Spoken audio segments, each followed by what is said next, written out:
চারটি আলামত দেখলে বুঝবেন আপনি হেদায়েতের পথে আছেন। হেদায়েত হচ্ছে দুনিয়ার ভিতরে সবচেয়ে দামি একটি জিনিস। যদি আমরা হেদায়েতের পথে না থাকতে পারি, সঠিক পথে যদি আমরা না থাকতে পারি, তাহলে আমাদের মতো হতবাগার কপাল পোড়া কেউ হবে না। এজন্য হেদায়েতের জন্য কিন্তু আমরা প্রত্যেক নামাজে দোয়া করি। যখন আমরা নামাজে দাঁড়াই তখন বলি ইহদিনাস সিরাতাল মুস্তাকিম, O Allah show us the right path, show us the correct path. Allah আমাকে সঠিক পথ দেখান, আল্লাহ আমাকে সঠিক রাস্তা দেখান। এজন্য হেদায়েত হচ্ছে অনেক বড় একটি দামি জিনিস। এই হেদায়েত যারা না পায় তাদের দুনিয়াতেও অশান্তি, আখেরাত চিরস্থায়ীভাবে জাহান্নাম। এজন্য অবশ্যই সবসময় হেদায়েতের পথে থাকতে হবে।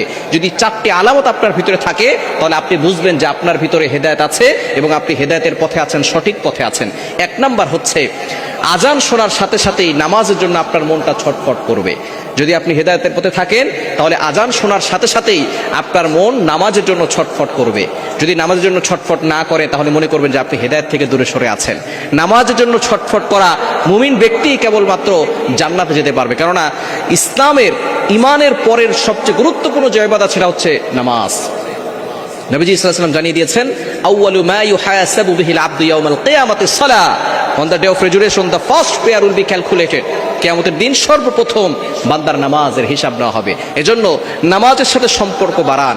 নবীজি সাল্লাল্লাহু আলাইহি ওয়াসাল্লাম জানিয়ে দিয়েছেন, বুখারী শরীফের 1423 নম্বর হাদিস, এখানে 7 শ্রেণীর কথা বলেছেন যারা কিয়ামতের ময়দানে, in the day of judgement, কিয়ামতের ময়দানে আরশে আজিমের নিচে ছায়া পাবে। তার ভিতরে এক নাম্বার হচ্ছে ওয়ারাজুলুন কলবুহু মুআল্লাকুন ফিল মাসাজিদ, যাদের অন্তরটা সব সময় মসজিদের সাথে লেগে থাকে।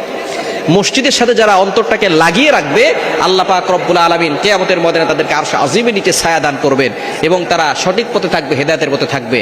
এজন্য যখনই আজান দিবে সাথে সাথে আপনি নামাজের জন্য চলে যাবেন। এক নাম্বার হচ্ছে আজান দেওয়ার সাথে সাথে যার মনটা নামাজের দিকে ছটফট করে, নামাজ না পড়তে পারলে ভালো লাগে না, সে হেদায়েতের পথে আছে। 2 নাম্বার হচ্ছে যাদের কোরআন তেলাওয়াত শুনতে খুব মজা লাগে।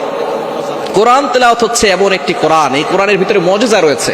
এখনো একেবারে ছোটবেলা থেকে এই পর্যন্ত সূরা ফাতিহা প্রত্যেক নামাজে পড়ি, প্রত্যেক নামাজে সূরা ফাতিহা পড়ি। ইমাম সাহেব সূরা ফাতিহা পড়েন, যেখানে আওয়াজ দিয়ে পড়েন, প্রত্যেক নামাজে সূরা ফাতিহা আমরা শুনি, কিন্তু তারপর আজ পর্যন্ত কোনো অভক্তি আসে নাই। এটাই হচ্ছে পবিত্র কোরআনুল কারীমের অত্যন্ত বড় মুজিজা।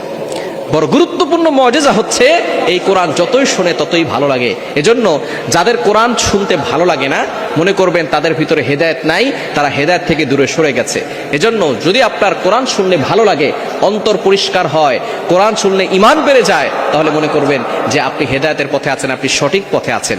3 নাম্বার হচ্ছে যাদের গান শুনতে ভালো লাগে না, অন্যায় কাজ করতে, অশ্লীল কাজ করতে ভালো লাগে না, এরপরে গোপন পাপ করতে ভালো লাগে না, এটা মনের ভিতরে সায় দেয় না, মন তার থেকে দূরে সরে যায়, তারা হেদায়েতের পথে আছেন। এজন্য অনেক যুবক আবার এমন আছে নামাজের পরে আবার গান শোনে। মনে রাখবেন, গান শুনবেন না। এই গান মানুষকে হেদায়েতের থেকে দূরে সরিয়ে দেয়। এজন্য গান বাজনা, এই অশ্লীল কাজ, অশ্লীল দৃশ্য, এগুলো দেখা শোনা মানুষের ঈমান ধ্বংস করে দেয়, মানুষের হেদায়েত থেকে তাকে দূরে সরিয়ে দেয়। এজন্য 3 নাম্বার হচ্ছে যারা গান বাজনা থেকে দূরে সরে যায়।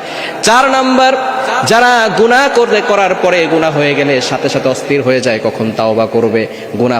গুনাহ হয়ে যাওয়ার সাথে সাথে তারা তাওবা করে, তাদেরকে আল্লাহ পাক রব্বুল আলামিন হেদায়েতের পথে রাখেন। আত-তাইবু মিনাজ যামবি কামাল্লা যামবালা, গুনাহ হয়ে যাবে ওই ব্যক্তি, যে ব্যক্তি গুনাহ করার পরে সাথে সাথে তাওবা করে, গফিরা লাহু মা তাকদ্দামা মিন যামবি, all previous sins will be forgive, তার পিছনের সব গুনাহ আল্লাহ পাক রব্বুল আলামিন ক্ষমা করে দেন।